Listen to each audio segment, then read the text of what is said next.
And shifting focus to the ongoing row involving Sri Lanka, China, and a batch of toxic organic fertilizers. In the latest on that, Sri Lanka has agreed to China's request to re-inspect the rejected stock of the Chinese organic fertilizer, but is yet to allow the ship to dock at its port. Sri Lanka became the latest victim of China's toxic counterfeit culture after it received a consignment of organic fertilizers from China. The Sri Lankan Agriculture Ministry had found the 20,000 metric tons of fertilizers to be toxic. The fertilizers were rejected for containing harmful pathogens. Sri Lanka had ordered a total of 99,000 metric tons of organic fertilizers from China. Now Sri Lanka wants to suspend payments to the Chinese company which supplied the organic fertilizers and also sue the company for the toxic chemicals.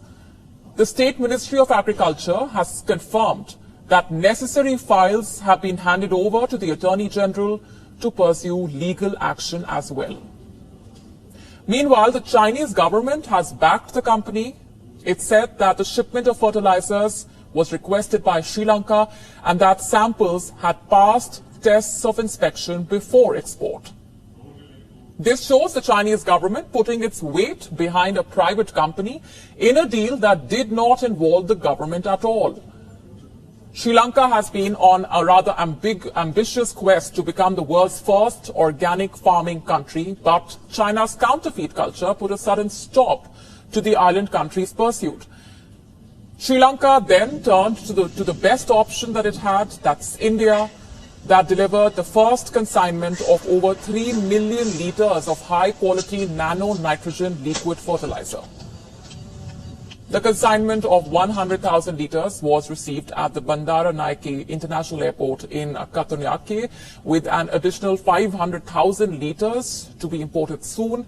In a tweet, the Indian High Commission in Colombo announced the arrival of the consignment of nano-fertilizers from India and said that it was the start of a stronger and bigger partnership in agriculture and fertilizers.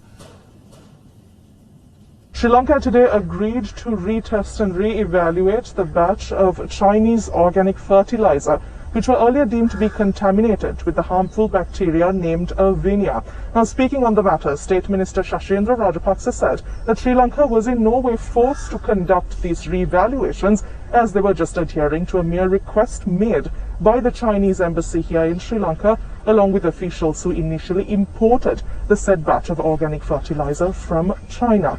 Now, in such a backdrop, today here in Sri Lanka, Professor Buddhi Marambe, a senior professor who was highly critical of Sri Lanka's move from chemical to organic fertilizer over the past few weeks, was immediately terminated from all posts and designations involved with the Agricultural Ministry here. Now, this was as per a directive by the Agriculture Minister Mahinda Nanda Alutkamage. Now, Senior Professor Buddhi Marambe was seen to be highly critical of Sri Lanka's move to shift from chemical to organic fertilizer, which he said was not done in a due process and was not done with the consultation of officials and specialists in the field. That's the latest from here in Colombo. Reporting for WION World is One, I'm Dasania Kaga.